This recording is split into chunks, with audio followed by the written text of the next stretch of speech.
presencia de Dios, ¿por qué hemos tenido que regresar? Una incoherencia terrible, ¿no? Bueno, ellos dicen pues que tenía que la necesidad del pecado para que nos diera un cuerpo y que tenemos que agradecer a Adán y a Eva por haber pecado y que a través de eso Dios nos bendijo con un cuerpo. Sin embargo, Pablo lo llama al cuerpo miserable de mí, de este cuerpo desgraciado. Pero para ellos es una... claro que son analogías que Pablo utiliza, son metáforas también que Pablo utiliza. No es un literalismo cuando lo mira al cuerpo, pues él mismo dice que el cuerpo es el templo del Espíritu Santo de Dios, dependiendo cómo lo utiliza usted, ¿verdad? Algunos dicen, dependiendo, hermano, cómo me levanto. Hay veces me levanto con el templo del Espíritu Santo y el otro día me levanto con un cuerpo desgraciado. Mira la persona que está a su lado, ¿cómo se ha levantado ya? ¿Cómo se ha levantado? Ahora, si puedes seguir, por favor, un ratito, no se mueva, mire, no pierda de vista, porque esta es la refutación que vamos a hacer a continuación, ¿no? Dice, Dios tiene un cuerpo resucitado de carne y huesos. Yo no sé de dónde sacaron el concepto que Dios resucitó, o sea, Dios el Padre, se están refiriendo al Padre. Se están refiriendo al Padre de que tiene un cuerpo resucitado de carne y hueso. No sé en qué etapa de la eternidad, en qué periodo de la eternidad, en qué espacio de la eternidad pasó eso, no lo sé. Yo no lo sé, usted no lo sabe, la Biblia no lo sabe, los historiadores no lo saben, los biblistas no lo saben, todo el ámbito religioso no lo sabe, pero sin embargo ellos, ni siquiera ellos lo saben, ¿eh? Porque ellos no lo saben. Ellos no saben cuándo Dios murió y cuándo resucitó y después tiene carne y hueso. O sea, nadie sabe de dónde sacan esa,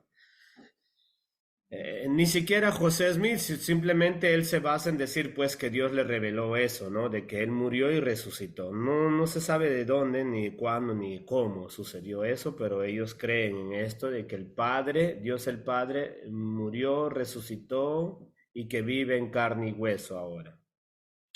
Ahora después ellos van a aplicar Jesucristo, eso no lo vamos a analizar, vamos a analizar el Padre. Sigue subiendo, por favor, hermano. Jesucristo, la segunda persona de la Trinidad. Ok, un ratito, no, no, no, no, no, no. Después tocan la primera persona de la Trinidad, Dios el Padre, después el Hijo, después el Espíritu Santo. Y ahora lo que vamos a ver es esto. Si sigue subiendo, la primera visión de José Smith. Ok, gracias. A lo largo del tiempo, las personas han estado confundidas acerca de la Trinidad. Además, han estado en desacuerdo sobre cómo son Dios. Mire, han estado en desacuerdo sobre cómo son Dios, Jesucristo y el Espíritu Santo. Es una de las razones por las que la primera visión que tuvo José Smith fue tan importante. Él vio que el Padre Celestial y Jesucristo tienen cuerpos y son dos seres separados. Tome atención a eso, hermano, porque esas son las declaraciones de ellos. Esto lo tiene en el testimonio de José Smith, que tiene un libro que también es una doctrina que se llama Testimonio de José Smith, la primera visión de José Smith. José Smith dice que sí vio literalmente en cuerpo físico. Él vio al Padre y vio al Hijo, dice, en cuerpo físico, en cuerpo de carne y hueso. Esas son sus declaraciones de José Smith, ¿no? Esas son sus declaraciones de José Smith. Ahora, si seguimos, por favor, separados pero unidos, dice, ¿no? No vaya a pensar que ella es alguna hermana de la iglesia. Ok, aquí van a mostrar personajes, dice, pasajes de las escrituras sobre la Trinidad. El Padre Celestial y Jesucristo son uno en propósito, Juan 10:30, no es así, pero pues son pasajes de la Trinidad donde Jesús dijo, yo y el Padre somos uno, ¿no? Que pues eso lo vamos a analizar, no es en propósito, sino en esencia o en naturaleza. El Padre Celestial habló sobre su Hijo, Mateo 3:16 al 17, específicamente claro, que está hablando ahí sobre el bautismo. Esa es la Trinidad, específicamente ahí habla de la Trinidad, no habla ahí nada de que el Padre tiene cuerpo ni nada de eso, ahí no habla nada de eso. Ahí está hablando de las tres personas de la Trinidad más que todo. En los textos que ellos citan, hermanos, en esas partes donde dice pasaje de las Escrituras sobre la Trinidad, son textos que hablan de la Trinidad, nada más. Ahí ninguno de esos pasajes habla sobre de que el Padre tiene un cuerpo físico de carne y hueso, no, nada de eso. Ellos hacen alusiones solamente a la profecía o visiones que tuvo José Smith. En el penúltimo versículo que ellos dicen, José Smith, historia 1.17, dice, José Smith vio al Padre Celestial y a Jesucristo, ¿vio? Ahí solamente usted va a encontrar esa barbaridad. En los otros textos que ellos citan, usted no encuentra esa barbaridad. La única barbaridad que usted en el único texto donde usted encuentra esa barbaridad es en la historia de José Smith. Tanto es cierto que lo hace artículo, artículo 1, verso 17, o número 17, o numeral 17 lo llaman así también. Entonces, Juan 10:30, Mateo 3:16, Juan 11:41, Juan 17:11 y Juan 15:26 no tiene nada que ver con que el Padre tiene cuerpo de carne y hueso. Nada que ver. Hablas más que todo apuntando a la Trinidad. El único, perdón que sea repetitivo, el único párrafo o enseñamiento doctrinal que acarrea ese pensamiento es esto, donde ellos mismos dicen, ¿no? José Smith, historia, artículo 1, numeral 17. Ese es el enseñamiento de ellos. Ahí solamente aparece eso, de que el Padre tiene cuerpo físico y todo ese tipo de cosas. Lo hemos visto también en su doctrina y convenio y doctrina, también hemos visto ahí que aparece también que el Padre y el Hijo tienen cuerpo físico. No sé si sigue subiendo, o ahí es el término, me saca ahí es el término, ¿verdad? Ya es el término, hermano. Ok, ahora lo que vamos a analizar es que si es verdad que el Padre pues tiene cuerpo físico, eso lo vamos a ver en Juan capítulo 4, verso 24. Si me puede poner la Biblia, hermano, por favor.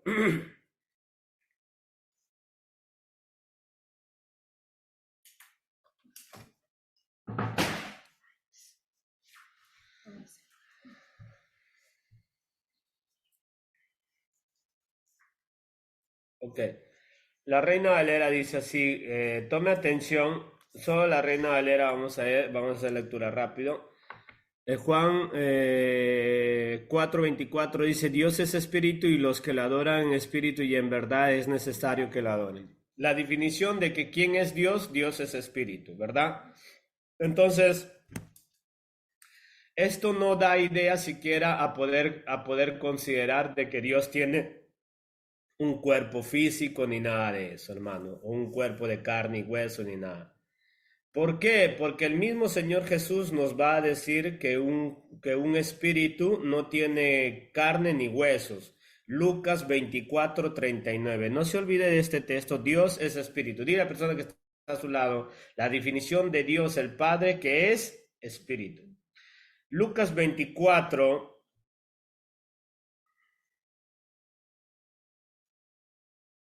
Lucas 24:39 dice, mirad mis manos y mis pies, que yo mismo soy. Pad y ved, porque un espíritu no tiene carne ni huesos como veis que yo tengo. ¿Vio? Claro, definido.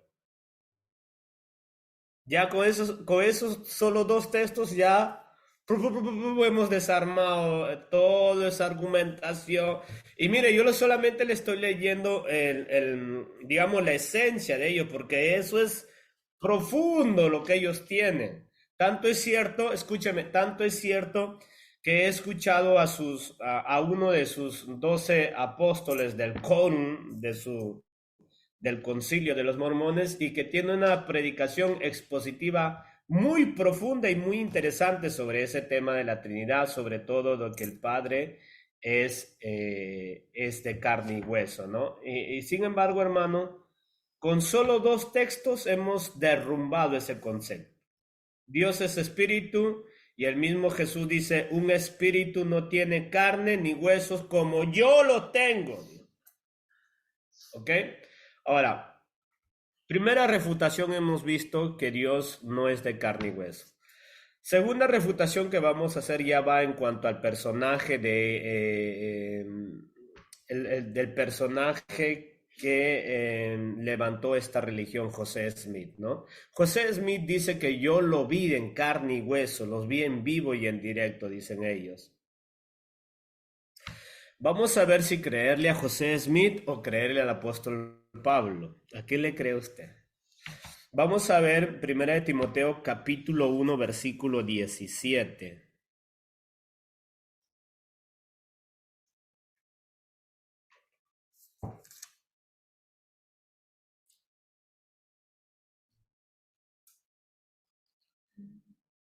Capítulo 1 versículo 17 dice, por tanto, al Rey de los siglos, inmortal, invisible, al único y sabio Dios, sea honor y gloria por los siglos de los siglos. ¿Cómo lo define Pablo al único Dios? Inmortal, invisible, único y sabio. ¿Vio? Ahora, ¿cómo puede decir, mira, cómo puede decir, no tiene la versión Dios, palabra de Dios para todo, ¿verdad, hermano?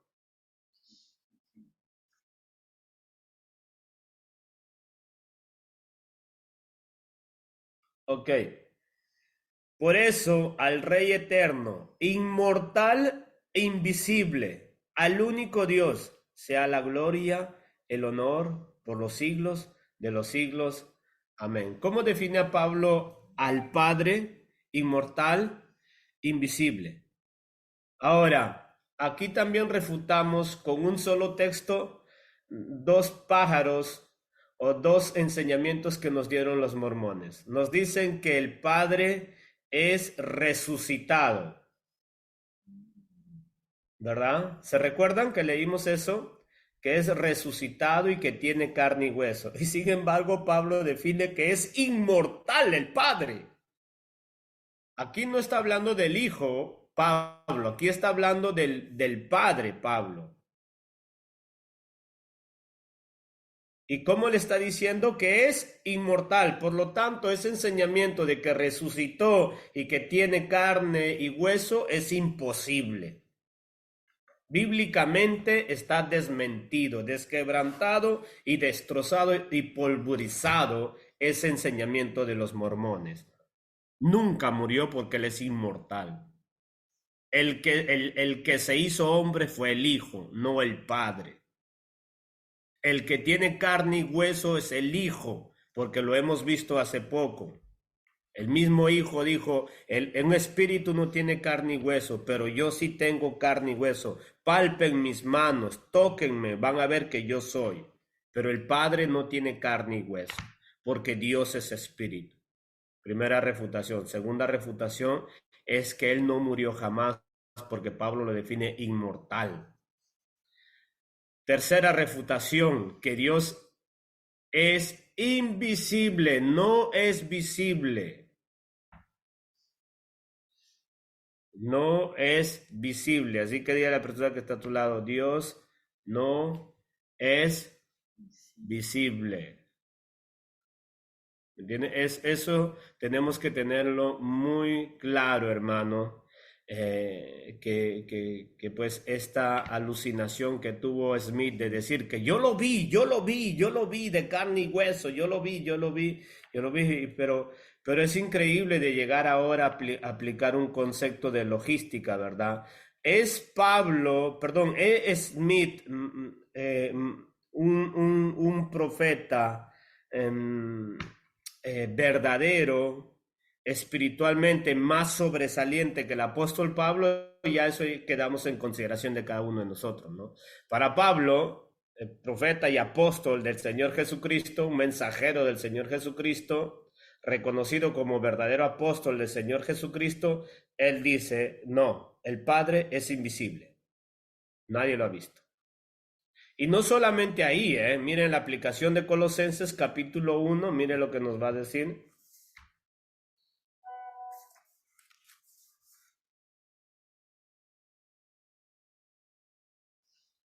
Tomemos todo atención.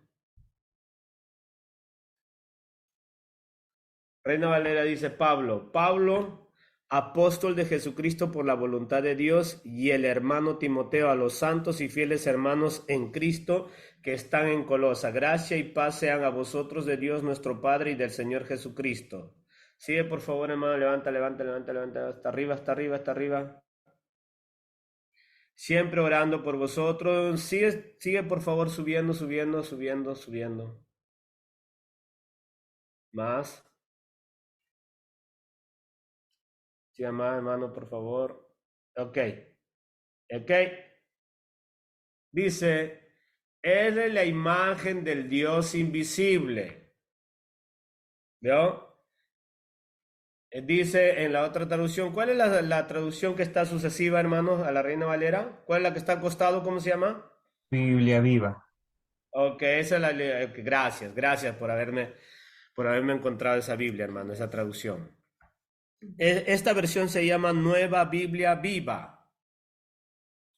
Nueva Biblia Viva. Mira lo que dice, Cristo es la imagen misma del Dios invisible. ¿Vio? ¿Cómo es Dios entonces el Padre? Invisible. Invisible. ¿Y cómo es que Smith puede decir que sí es visible el Padre? Entonces, ¿a quién le tenemos que creer? Ahora, el que es visible es el Hijo. El mismo Pablo está diciendo, Cristo es el que le ha hecho visible. Mire, el que le ha hecho visible a este Dios invisible.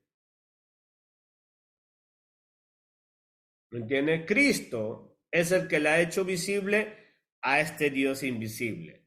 Pero no está diciendo que este Dios invisible, que es el Padre, se hizo visible.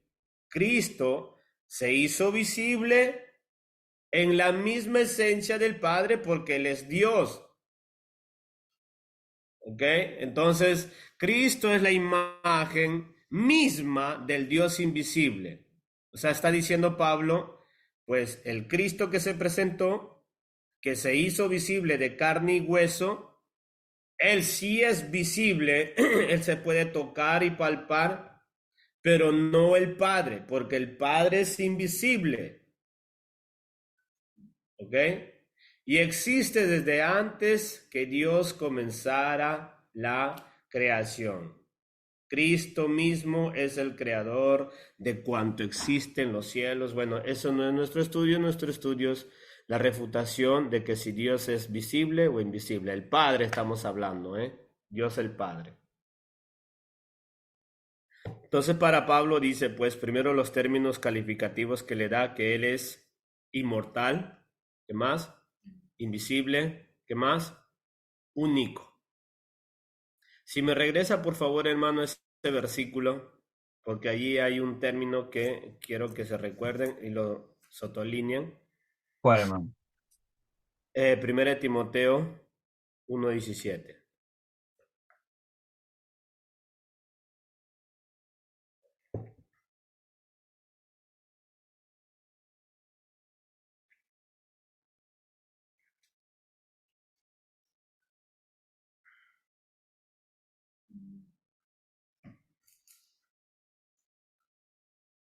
Ok, 1 Timoteo son los títulos calificativos que se le da al Padre, ¿no? Por tanto, al Rey de los siglos, inmortal, invisible, al único y sabio Dios. ¿Ok? Entonces son los títulos inmortal, invisible, único y sabio. Único. No se olvide este término también, hermano. Único. Y hemos visto las otras proporciones que nos da la Biblia en cuanto a lo que es Dios. Nos dice que Dios es espíritu, ¿verdad? El espíritu no tiene carne y hueso. Hemos visto que Él es inmortal y hemos visto que es invisible. ¿Ok? Ahora,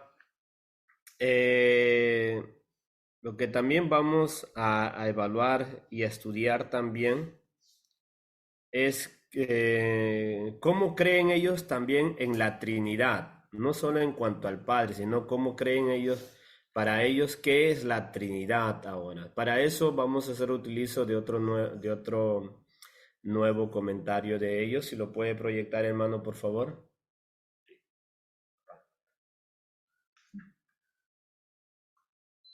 Ok. Este es siempre de la página oficial de los mormones, de los santos de los últimos tiempos. La persona que usted ve ahí en esa fotografía es uno de los meros, más del mormonismo. Uno de los más grandes teólogos, según ellos, elocuentes que tiene el mormonismo, el Ender Jeffrey,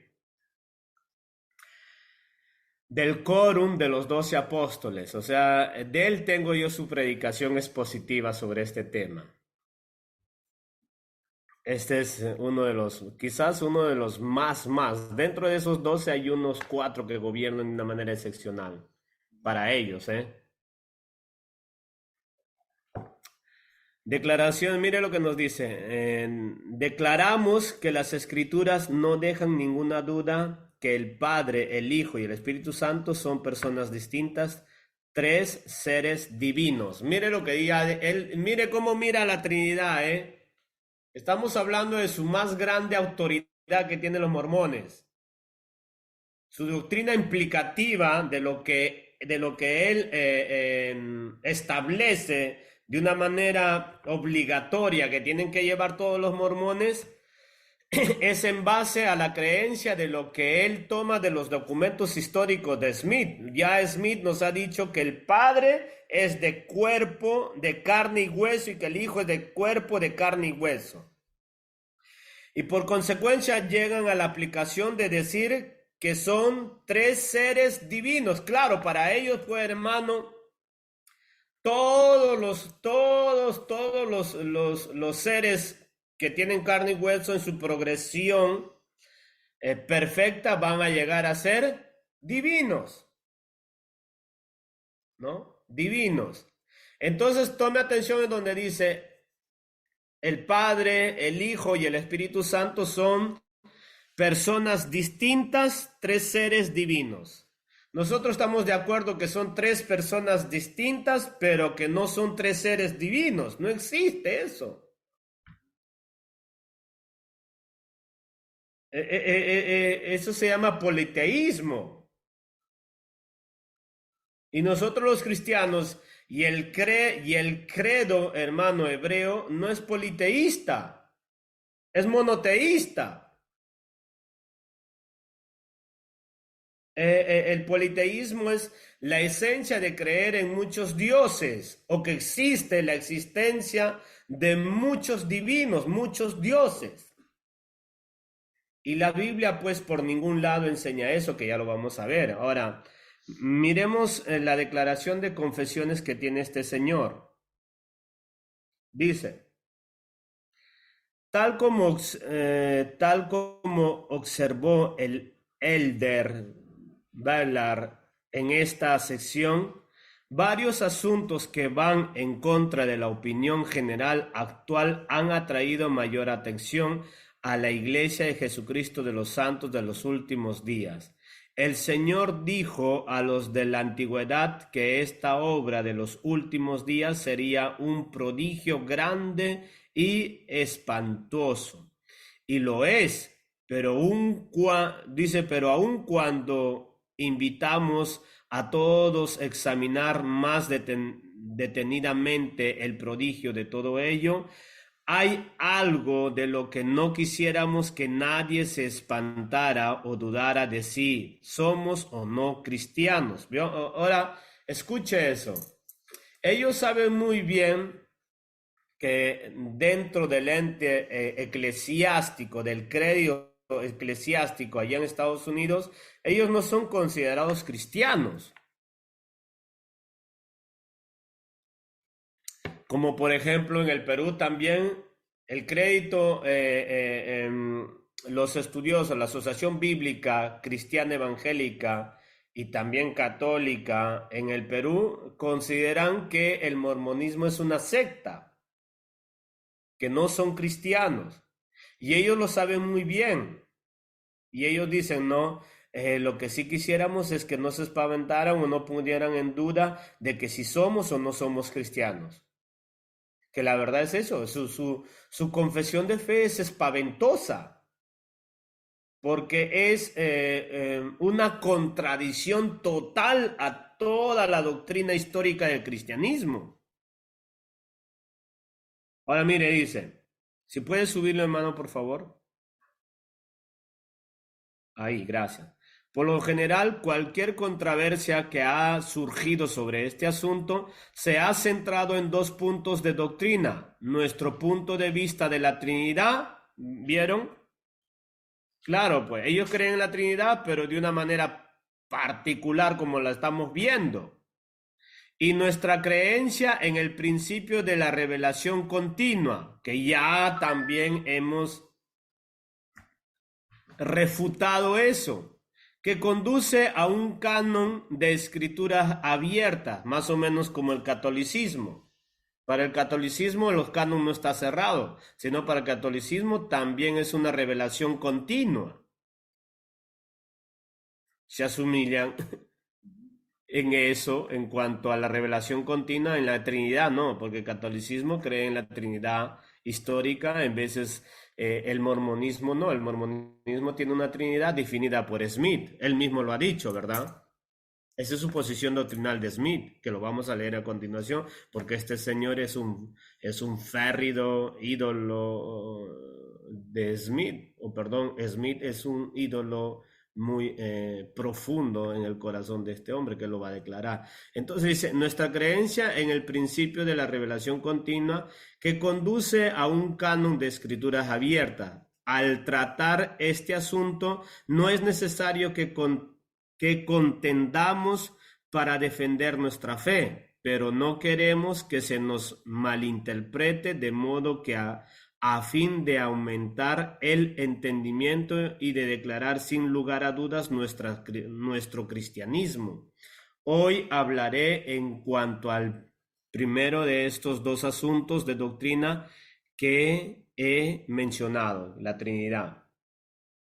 Dice, el primer y más importante artículo de fe de la Iglesia de Jesucristo de los Santos de los Últimos Días es: nosotros creemos en Dios el Eterno Padre y en su Hijo Jesucristo y en el Espíritu Santo. Creemos que estas tres personas divinas, mire, creemos que estas tres personas divinas que constituyen una sola Trinidad están unidas en propósito. Miren cómo miran ellos la esencia. Ellos miran la esencia en propósito, en su modo de ser, en el testimonio y en misión. Creemos que poseen el mismo sentido divino de misericordia, amor, justicia y gracia, paciencia, perdón, redención. Creo que es acertado decir que creemos que son uno en todo aspecto significativo. Ellos dicen, no, creemos que son uno, pero no en su naturaleza, sino en un aspecto significativo, o sea, de cualidades, mas no en cuanto a su naturaleza. Ojo con eso. Porque ellos van a decir, sí, creemos que son uno, pero no en esencia, porque ya lo han dicho, que ellos creen que son tres seres divinos. Le estoy recalcando esto para que tenga claro de cómo ellos van a conjugar palabras para tontear a las personas. ¿Me entiende? Dicen, no, sí creemos que es uno, pero no en uno en esencia o en cuanto a deidad. Creemos que son uno, pero en cuanto, ¿cómo lo dice? En cuanto a aspecto significativo. Y esto que se podría imaginar, excepto en que son tres personas combinadas en una sustancia. Mire, son tres personas combinadas en una sustancia, pero vamos a ver cuál es su definición de lo que ellos miran, estas tres personas combinadas en una sustancia. Perdón. Creo que es acertado decir que creemos, perdóneme hermano, creo que es acertado decir que uno de estos aspectos significativos eternos se podría imaginar, excepto en que son tres personas combinadas en una sustancia. Perdóneme, eso es lo que están ellos contrarrestando, ¿no? Diciendo que sí son una sola cosa, pero en cuanto a justicia, paciencia, redención, pero no dicen en cuanto a divinidad, en cuanto a sustancia, en cuanto a esencia. Pero ellos dicen, pero lo que sí no creemos, excepto en que son tres personas combinadas en una sustancia, que es lo que creemos nosotros, que no son combinadas, ojo, nosotros no creemos que son combinadas, creemos que son tres personas distintas, pero que son de una sola esencia, que es divina, como ya lo vamos a ver a continuación. Concepto trinitario que nunca se expuso en las escrituras porque no es verdadero, ¿vean? Ellos dicen que el concepto trinitario, el cual predicaron los apóstoles, el cual se mira desde el Antiguo Testamento, el cual lo anunciaron hasta el tercer y cuarto siglo, y también la iglesia que se apropió, o la religión que se apropió de la cristianidad, que es la iglesia católica, todo el tiempo lo han enseñado eso, todo el tiempo se ha enseñado que la Trinidad es una definición de tres personas distintas, pero de una sola sustancia, que ya lo vamos a ver más adelante. Ahora, si por favor sigue subiendo. De hecho, nada menos que el prestigioso diccionario Hyperbible Dictionary hace constar que la doctrina formal de la Trinidad, según la definieron los grandes consejos eclesiásticos de los siglos cuarto y quinto, no se encuentran en ninguna parte del Nuevo Testamento. ¿Vio? Y ellos ya van a hacer alusión o van a tirar el brazo para mencionar algunos diccionarios en los cuales estos académicos supuestamente van a decir que en los cuartos y quintos siglos de la era cristiana no existió esta definición de que Dios es tres personas, pero una sola esencia. Eso es lo que ellos están diciendo, ¿no? Y incluso dicen que no se encuentra esta definición en el Nuevo Testamento. Claro, la palabra como tal, Trinidad, no existe. Ellos mismos utilizan esos términos para dar definición a lo que ellos creen en la Trinidad, pero solo que el concepto de Trinidad de los mormones es de que son tres personas distintas, pero son tres dioses. ¿Me entiendes? Son tres personas distintas, pero son tres dioses. En veces el credo cristiano histórico anunciado desde antes incluso del Antiguo Testamento y en el Nuevo Testamento es que son tres personas distintas, pero de una sola esencia, que los tres son un solo Dios, no son tres dioses diferentes. Ahora, vamos a seguir, de modo que cualquier crítica de la que la iglesia, acá ya van a decir, no, porque como es una crítica terrible que se le hace a ellos, de modo que cualquier crítica que la iglesia de Jesucristo de los santos de los últimos días no comparte el actual punto de vista cristiano en cuanto a Dios, Jesús y el Espíritu Santo, no es un comentario que tiene que ver con nuestra dedicación a Cristo, sino que más bien es un reconocimiento exacto diría yo, dice él, ¿no? De que nuestra opinión de la Trinidad no es compatible con la historia cristiana posterior al Nuevo Testamento, ¿vio? Ellos ya están diciendo, nuestro concepto, nuestra posición, dice, doctrinal en cuanto a la Trinidad no es compatible con la doctrina trinitaria o el enseñamiento trinitario histórico de la era cristiana, dice, posterior al Nuevo Testamento, sino que envuelve a la doctrina que Jesús mismo enseñó. Ahora bien, tal vez sea de provecho hacer un comentario sobre esa historia posterior al Nuevo Testamento. Y es aquí donde voy a tocar esta tercera refutación que voy a hacer. Tome atención, hermano. ¿Qué pasó?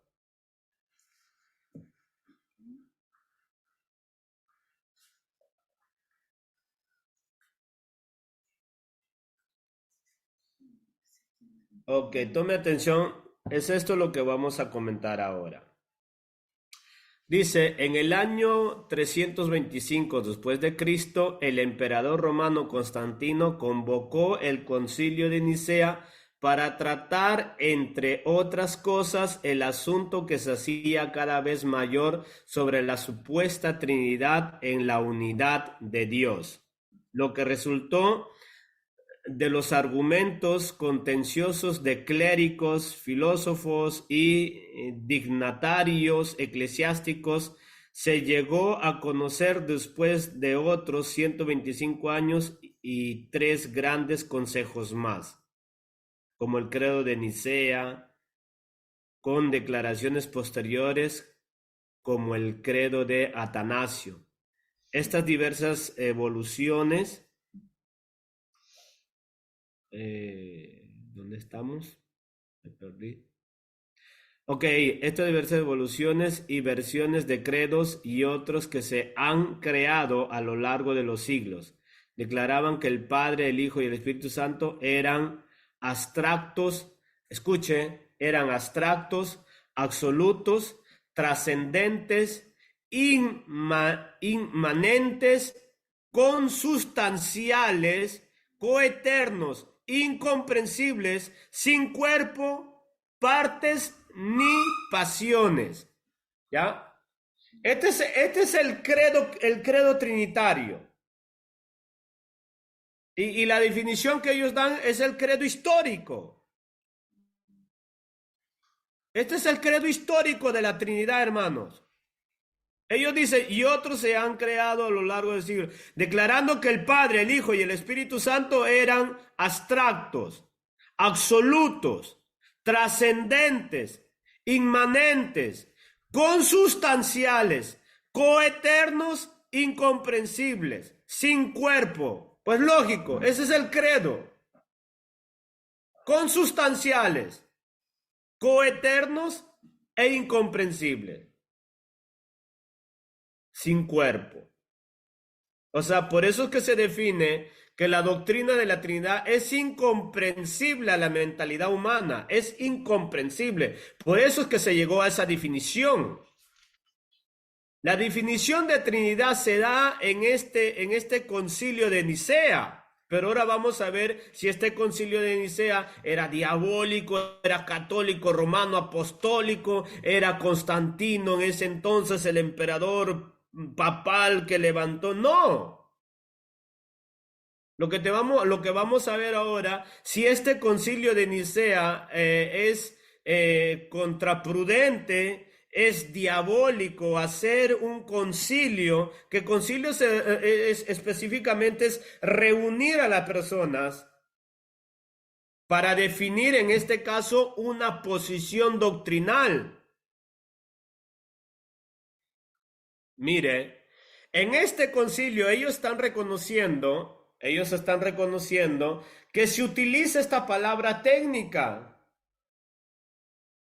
para dar mayor veracidad, digamos, o para dar mayor comprensibilidad a lo que es el credo cristiano, de que el Padre, de que el Hijo y de que el Espíritu Santo son consustanciales, son coeternos, incomprensibles y sin cuerpo, el Padre, refiriéndose al Padre, claro, ¿no? Porque ahí no estaban definiendo que el Hijo no tenía cuerpo, sí tenía cuerpo, claro que el Hijo tenía cuerpo, lo que estaban definiendo ahí era otra situación que a breve se lo voy a decir. No sé si me puede bajar, por favor, donde dice en el año 325, cuando comienzan a hablar sobre el concilio de Nicea.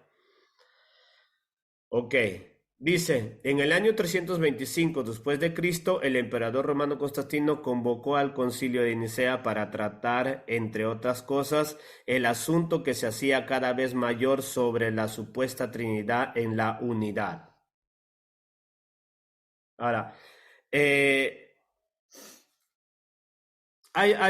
ese tiempo, hermanos, al pasar de los años de la muerte de los apóstoles, se comenzaban a levantar nuevos enseñamientos, nuevas doctrinas, nuevas ideas que ya desde el tiempo de los apóstoles, se recuerdan ustedes que se levantaban muchos hombres para contradecir los enseñamientos de los mismos apóstoles, que los mismos apóstoles tuvieron que contender con aquellas doctrinas falsas, heréticas, que se habían levantado, que el mismo Judas en sus escritos, Judas tiene un solo capítulo, pues Judas en su escrito dice que pues les dedico esta carta, hermanos. La motivación era otra cosa, alentarlos, ayudarlos, enseñarles algo, pero he tenido que cambiar la motivación porque hay quienes están distorsionando, hay quienes están quebrantando, hay quienes están cambiando la verdadera doctrina. Les escribo esta carta, le dice Judas a la iglesia, para que ustedes puedan contender con aquestos que perversos los llama Judas a ellos, ¿no? Con estos perversos que están cambiando la sana doctrina. ¿Me entienden? Entonces, ya existía este tipo de desafío a la verdadera doctrina desde el tiempo apostólico. Muertos los apóstoles, hermanos, los discípulos de los discípulos tenían que estar bien preparados para todo tipo de doctrina aberrantes que se estaban levantando, peor todavía, en el primer siglo, en el segundo siglo y en el tercer siglo. En el tercer siglo se levanta una doctrina muy terrible, muy desafiante a la creencia cristiana tradicional que siempre había existido, de que estos, el Padre, el Hijo y el Espíritu Santo son tres personas distintas, pero son consustanciales o cosustancial, que tienen la misma esencia, la misma sustancia, que es la divina. No son tres seres divinos, como lo dicen los mormones, mas son tres seres, tres personas distintas, pero de la misma sustancia. ¿Qué se levanta en este siglo, digamos, casi en el tercer siglo? ¿Cuál es la doctrina que se levanta, que amenaza este credo sobre de que los tres son una sola persona, perdón, una sola sustancia? Se levanta un personaje que se llama Arrio. Arrio es un religioso de esos tiempos que viene de raíces filosóficas, de escuelas filosóficas, que llega a ocupar un puesto muy eminente en el credo cristiano, pero su manera de ver el credo cristiano viene a ser influenciado por sus corrientes filosóficas. Y él es el que llega a definir de que Jesucristo no puede ser alguien coeterno. Él llega a decir, Arrio llega a decir de que Jesucristo no puede ser una persona coeterna. Y él es el que comienza a desafiar. El desafío de Arrio no es enseñar de que Dios el Padre tiene carne y hueso. No, ni siquiera Arrio, este hereje de Arrio, enseñó semejante barbaridad como enseñan los mormones. El desafío de Arrio es, hermano, enseñar que Jesucristo no es igual al Padre en cuanto a esencia, en cuanto a propósito, sí, dice Arrio, ¿no?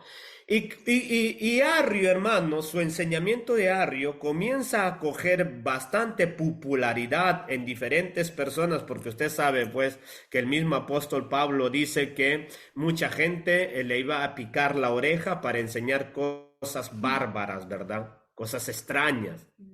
Y se levanta este Arrio con este enseñamiento de decir, no, Jesucristo es un ser creado.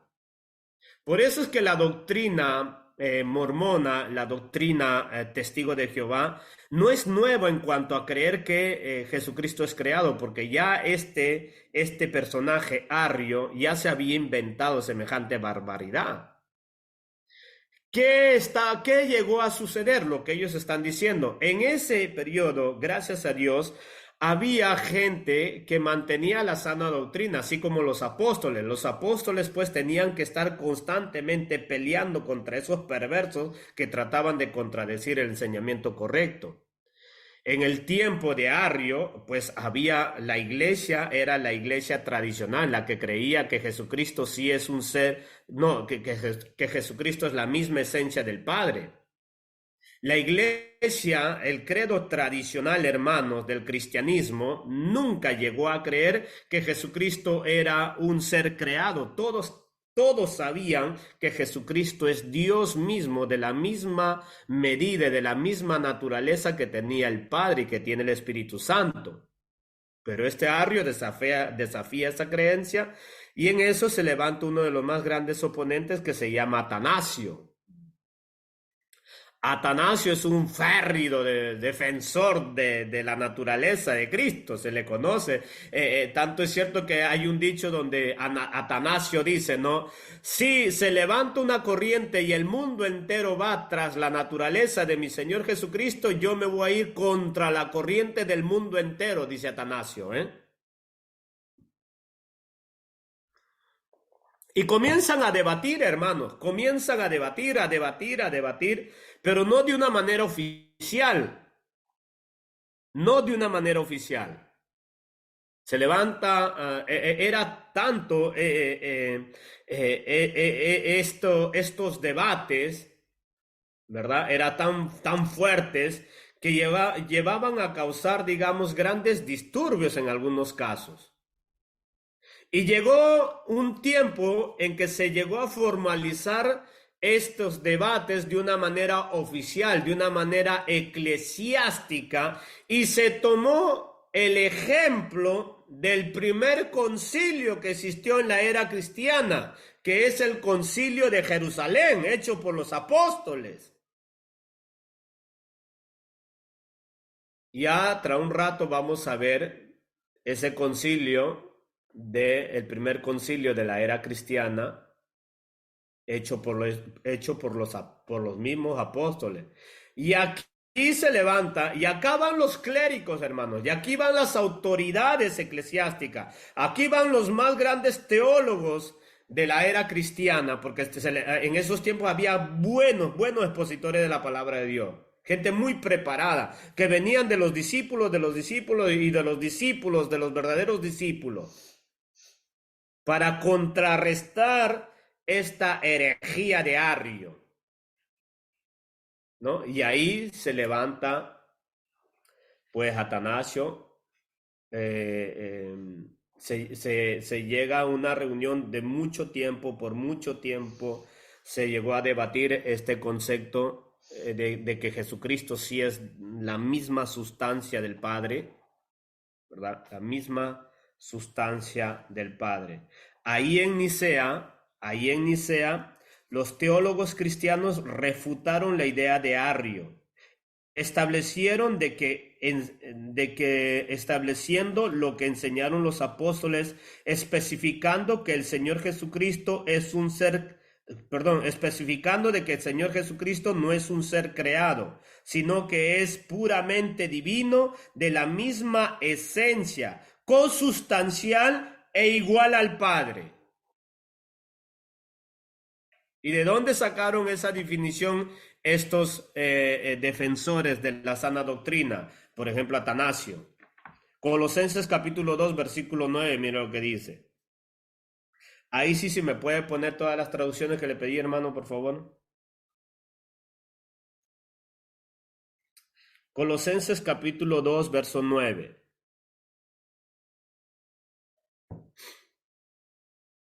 Vamos a ver las tres posturas acá. En ese concilio de Nicea, hermanos, los verdaderos cristianos, los que llevaban la línea doctrinal sobre la Trinidad, de que los tres son tres personas distintas, pero de la misma sustancia divina, que es un solo Dios, no son tres dioses, ni que Jesucristo fue creado, ni nada de eso. Ellos establecieron ahí el dogma que ya se practicaba ya. Lo hicieron de una manera teológica, técnica, dándole nombre a la Trinidad. Conociéndose así de esta manera sino divina misma, o sea que Jesucristo tenía la misma esencia del Padre, divino, esencia consustancial, igual al Padre. Colosenses capítulo 2, versículo 9, mire lo que dice.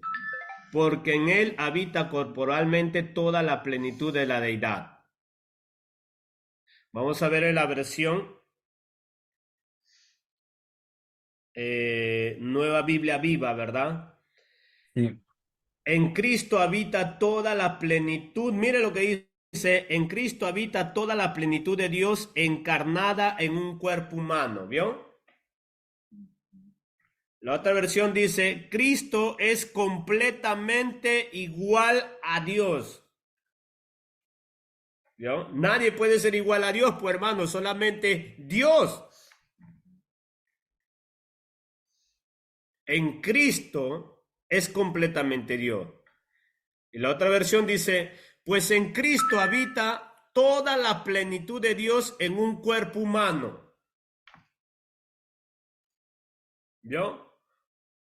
Y todos los textos que sacó Arrio para contrarrestar la posición de que Jesucristo es la misma esencia del Padre son los versos que tocan los testigos de Jehová, que ya lo hemos examinado y ya los hemos refutado también. Literalmente el apóstol Pablo, por eso es que la creencia, hermano, de que el Padre, de que el Hijo y de que el Espíritu Santo tienen la misma esencia, la misma sustancia, que es divino, no son divinos, es divino, porque la Biblia dice que existe un solo Dios, pero que en tres personas, no manifestada en tres personas, sino en tres personas distintas. Porque nosotros no creemos en las manifestaciones de Dios. Nosotros creemos que son tres personas distintas, coeternas, consustanciales. ¿Okay? Por eso es que dice acá, en esta versión dice, Cristo es completamente igual a Dios. En la versión que acabamos de la segunda versión, Nueva Biblia Viva, dice, en Cristo habita toda la plenitud de Dios encarnada en un cuerpo humano, ¿vio? Encarnada en un cuerpo humano. Ese es en cuanto a la misma sustancia, a la misma esencia. Hebreos capítulo 1, versículo 3 también mira lo que nos dice.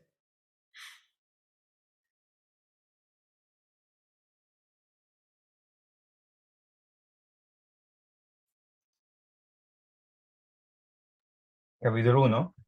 Capítulo 1, verso 3.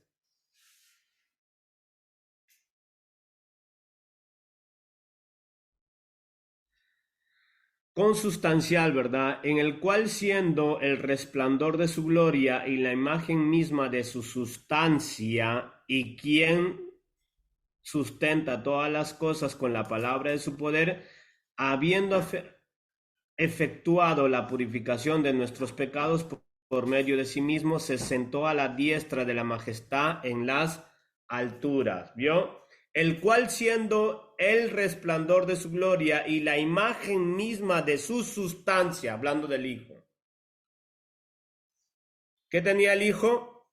La misma sustancia del Padre. Por eso es que en ese concilio se llama consustancial, que tiene la misma sustancia del Padre, la misma esencia. No tiene, no es un ser diferente, o sea, no es que es no es que es un Dios diferente a lo que es el Padre, como dicen los mormones. Los mormones creen que el Padre es un Dios, que el Hijo es un Dios y que el Espíritu Santo es un Dios. No. La Biblia nos dice que Jesucristo es la plenitud de la deidad, que tiene la esencia misma del Padre. Y en Juan capítulo 10 vamos a ver también.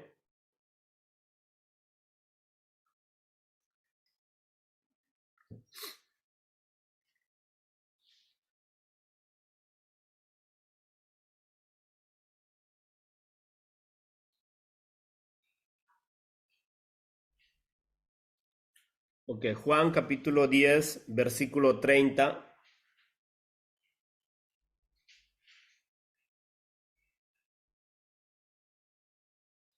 Sí, ok, dice, yo y el Padre uno somos, ¿vio? Ese es consustancial. Yo y el Padre uno somos.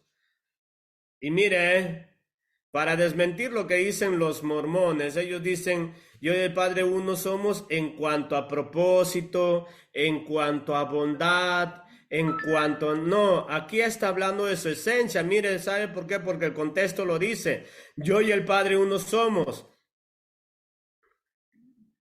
Perdón, mire el verso 31. Entonces los judíos volvieron a tomar piedras para apedrearle. Jesús le respondió, muchas buenas obras os he mostrado de mi Padre. ¿Por cuál de ellas me apedréis? Verso 33. Le respondieron los judíos diciendo, por buena obra no te apedreamos, sino por la blasfemia, porque tú, siendo hombre, te haces Dios. Vio que el contexto no es en cuanto a lo que es bueno, porque si los judíos hubieran entendido que Jesús cuando dijo yo y el Padre somos uno en cuanto a lo que es la bondad, en cuanto a lo que es el propósito, en cuanto a lo que eso, no lo hubieran apedreado, porque los mismos judíos dicen, no, si hubiera sido así, no lo hubiéramos apedreado, le dicen ellos, ¿no? Pero ellos le están apedreando porque entendieron bien lo que Jesús estaba diciendo. Yo soy consustancial con el Padre. Yo existo igual que el Padre. Yo tengo la misma esencia del Padre, la misma sustancia del Padre. Por eso es que los judíos decían, queremos matarte porque tú te haces igual a Dios. Tú siendo hombre te haces igual a Dios. Por eso, hermanos, que en el Concilio de Nicea todos estos textos fueron aplastantes sobre los textos que mencionaba Arrio. Pues no le voy a mencionar los textos que mencionaba Arrio porque ya lo hemos estudiado cuando hemos refutado a los testigos de Jehová. Todo lo que enseñan los testigos de Jehová en cuanto a que Jesucristo fue creado, ya lo hemos refutado, es lo mismo que enseña Arrio. En otras palabras, podríamos decir que los testigos de Jehová son arrianinos. Arrianinos. En veces aquí estamos viendo que pues el mismo Cristo dice, yo y el Padre, uno, ¿qué dice? Uno somos. Son uno. No dice somos tres en cuanto a tres dioses. Yo y el Padre, uno somos, dice. Son personas distintas, pero una sola esencia, una sola sustancia, que es Dios. Juan 1.1 nos dice también esto, lo consustancial.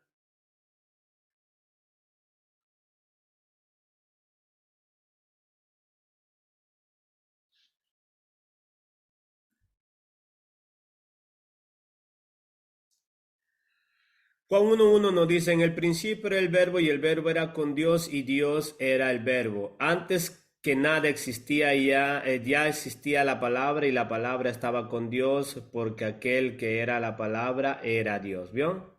Todas las traducciones dicen así. Entonces si nos dice, en el principio era el verbo y el verbo era con Dios y el verbo era Dios. Y nos dice acá, nos menciona a dos personas que estaban juntas, pero que también el verbo era Dios. Nos dice, en el principio era el verbo y el verbo era con Dios. ¿Verdad? Es como cuando usted dice, yo estoy con mi papá, estaba con el Padre, y que a la misma vez ese verbo es de la misma sustancia, consustancial. ¿Vio? ¿Y esto quién lo escriben? ¿Los padres, los padres apostólicos? No. Los padres de la iglesia, no. Esto lo escribe, hermano, los mismísimos apóstoles que caminaron con el Señor Jesucristo. Esto lo escriben. Por eso es que en ese concilio de Nicea se toma todos los argumentos que enseñaron los apóstoles del Señor Jesucristo, dando veracidad de la naturaleza divina de nuestro Señor Jesucristo, pero no como un ser creado, como lo dicen los mormones y los testigos, sino como un ser consustancial igual que el Padre.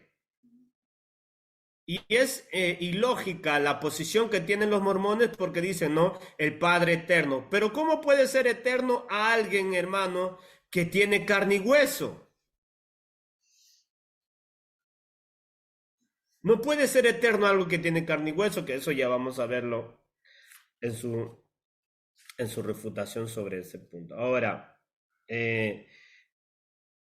En cuanto a la posición de que por qué se contrarrestó el enseñamiento arriano, hermano, lo que ellos estaban diciendo, ¿no? En ese tiempo del concilio, dice, en el año 320 y tantos, había problemas doctrinales. Sí, siempre ha habido problemas doctrinales, sobre todo sobre la persona de nuestro Señor Jesús. Siempre. Siempre. ¿No vemos acaso el libro de los Gálatas donde dicen, no, Jesús está bien, pero tenemos que meterle la ley de Moisés, tenemos que circuncidarnos, tenemos que guardar el día sábado, tenemos que festejar las fiestas solemnes, y sí, Jesús, pero más esto, ¿no? Siempre la persona del Señor Jesucristo siempre fue desafiada. En el libro de los Gálatas también nos dicen que Jesucristo no era divino. Eso era lo que enseñaban los falsos apóstoles, que enseñaban que Jesucristo no era divino, que era un ser cualquier cosa. Colosenses fue escrito a propósitamente para destacar de que nuestro Señor Jesucristo no es un ser creado, sino que Él es lo primero de todo, la preeminencia de todo. Él es el que hace ver al Dios invisible, como lo hemos visto en antes.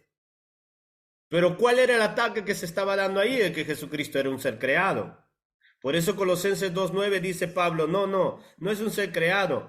En Jesucristo está totalmente toda la plenitud de la deidad, como ya lo hemos visto.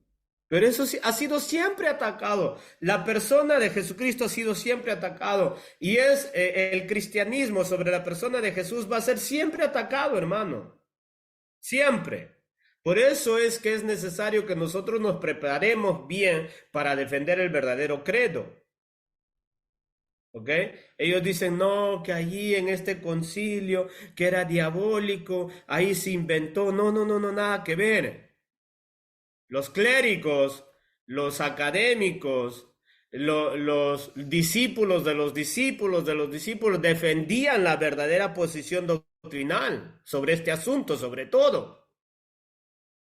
Que se levantó un loco arrio y agarró grande popularidad, así como este señor José Smith, no quiso decir que él tenía pues la verdad o que su consideración fue aprobada. Se hizo un concilio y pues hermano salió de ahí excomulgado.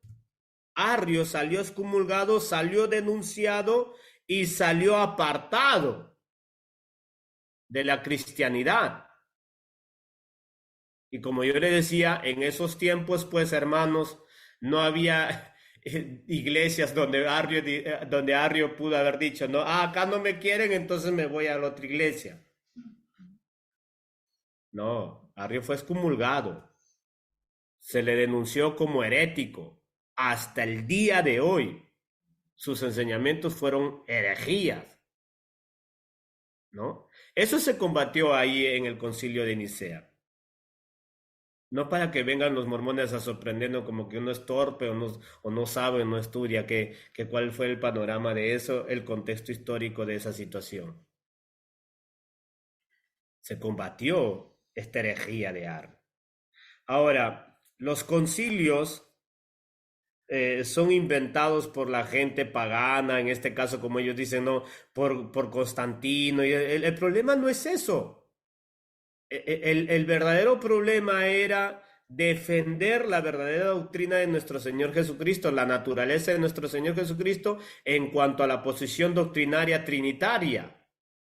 Y ahí se estableció, pues, que los tres son consustancial, coeternos, Padre, Hijo y Espíritu Santo. Pero no por el catolicismo romano apostólico, peor por Constantino, sino por los cristianos que todavía estaban, hermanos, vigentes, los discípulos de los discípulos que aprendieron de los mismos discípulos.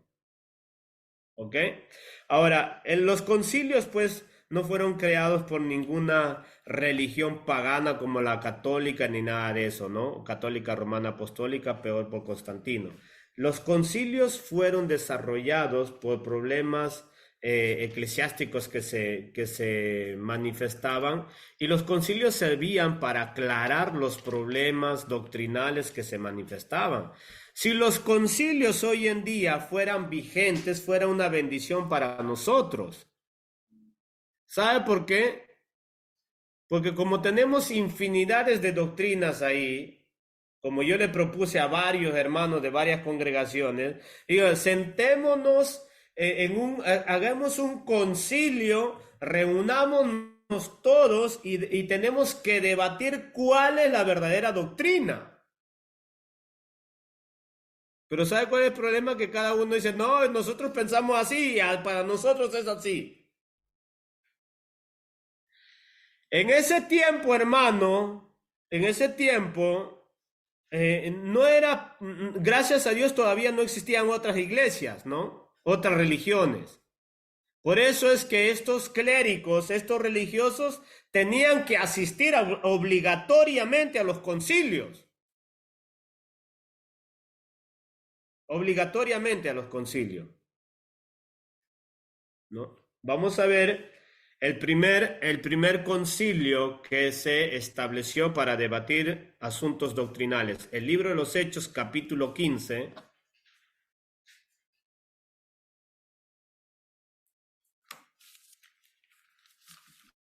Ya sabes, si hay alguien que se está durmiendo, le dan un sartenazo, pero de ese sartén de piedra, que son buenas, ahí se fría bien la carne. Hechos capítulo 15, primer concilio, dice, ¿no? El concilio en Jerusalén, ¿vio? ¿Es antibíblico los concilios? No, usted lo va a ver. Versículo 1 en adelante dice, entonces algunos que venían de Judea enseñaban a los hermanos,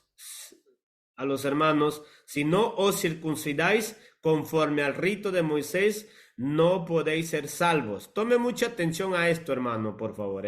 Versículo 2. Como Pablo y Bernabé tuviesen una discusión, como Pablo y Bernabé tuviesen una discusión y contienda no pequeña con ellos, se dispuso que...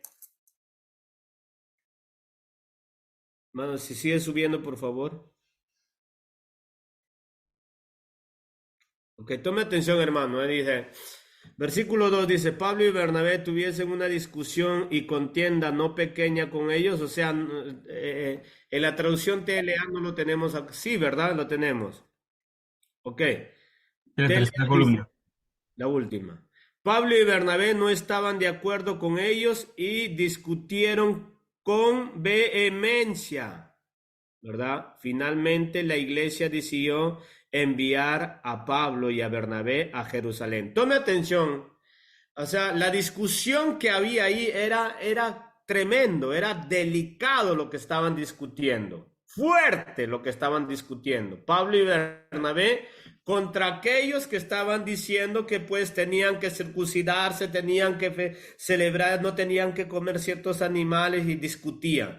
Esta discusión, hermanos, de los cristianos del tercer siglo, que se hizo en el tercer siglo de Nicea, esta discusión de los cristianos del tercer siglo fue de esta manera como estaba acá, no el mismo tema, porque acá no se discutía ese tema sobre que existía un Dios o tres dioses, todos tenían claro que existía un solo Dios, Dios Santo. El problema aquí era de que si se tenía que todavía desarrollar los ritos que Dios le había dado a Moisés o no. Y se volvió un problemón tremendo, porque Pablo y Bernabé no enseñaban eso. Vamos a seguir leyendo donde dice, en la versión TLA vamos a leerlo, hermano, que es el último. La tercera Pablo y Bernabé, columna es TLA.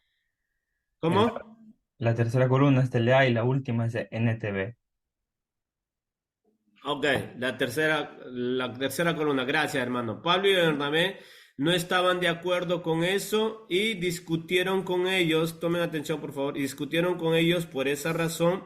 Los de la iglesia de Antioquía le pidieron a Pablo y a Bernabé que fueran a Jerusalén y que trataran de resolver ese problema por los apóstoles y los líderes de la iglesia en esa ciudad. Pablo y Bernabé se pusieron en camino y algunos otros seguidores los acompañaron. En En su camino a Jerusalén pasaron por las regiones de Fenicia y Samaria. Ahí les contaron a los cristianos judíos que mucha gente no judía había decidido seguir a Dios. Al oír esta noticia, los cristianos judíos se alegraron mucho. Pablo y Bernabé llegaron a Jerusalén, ahí fueron recibidos por los miembros de la iglesia, los apóstoles y los líderes. Luego Pablo y Bernabé les contaron todo lo que Dios había hecho por medio de ellos. Pero algunos fariseos que se habían convertido en seguidores de Jesús dijeron a los que han creído en Jesús, pero que no son judíos, debemos exigirles que obedezcan la ley de Moisés y se circunciden. Verso 6. Los apóstoles y los líderes de la iglesia se reunieron para tomar una decisión bien pensada. Luego de una larga discusión se refiere a un gran tiempo, posiblemente semanas, que discutieron esta situación, esta posición, ¿no? De que si se tenía que enseñar todavía las reglas de Moisés o no se tenía que enseñar la regla de Moisés. Y se pusieron a discutir entre ellos. Estamos hablando de los apóstoles, hermano, ¿eh? Verso 6.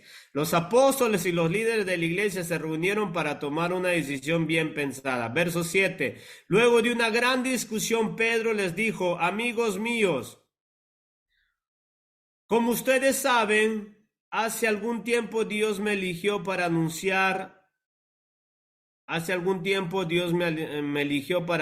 las buenas noticias de Jesús a los que no son judíos para que ellos crean en él. Verso 8.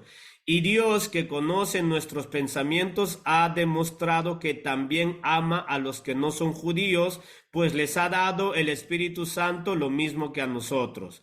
Dios no ha hecho ninguna diferencia entre ellos y nosotros, pues también a ellos les perdonó sus pecados cuando creyeron en Jesús. Verso 10.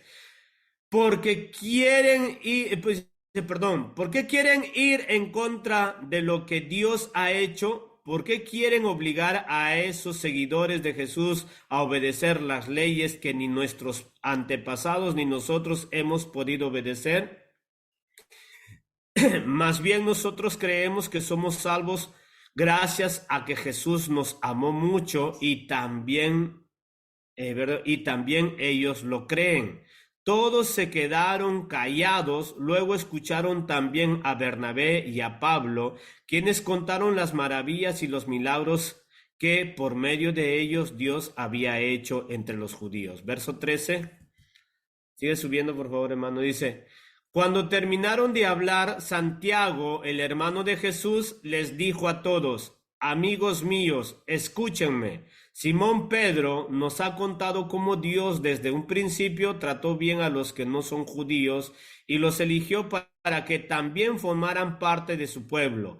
Esto es lo mismo que Dios anunció en la Biblia por medio de los profetas. Yo soy el Señor su Dios y volveré de nuevo para que vuelva a reinar un descendiente de David.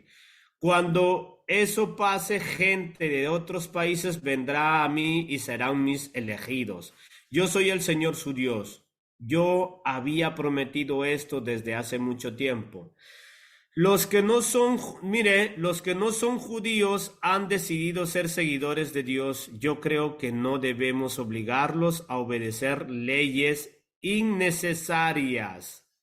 Solo debemos escribirles una carta y pedirles que no coman ninguna comida que haya sido ofrecida a los ídolos, que tampoco coman carne de animales que hayan muerto ahogados, ni carne que todavía tenga sangre. Además, deben evitar las relaciones sexuales que la ley de Moisés prohíbe.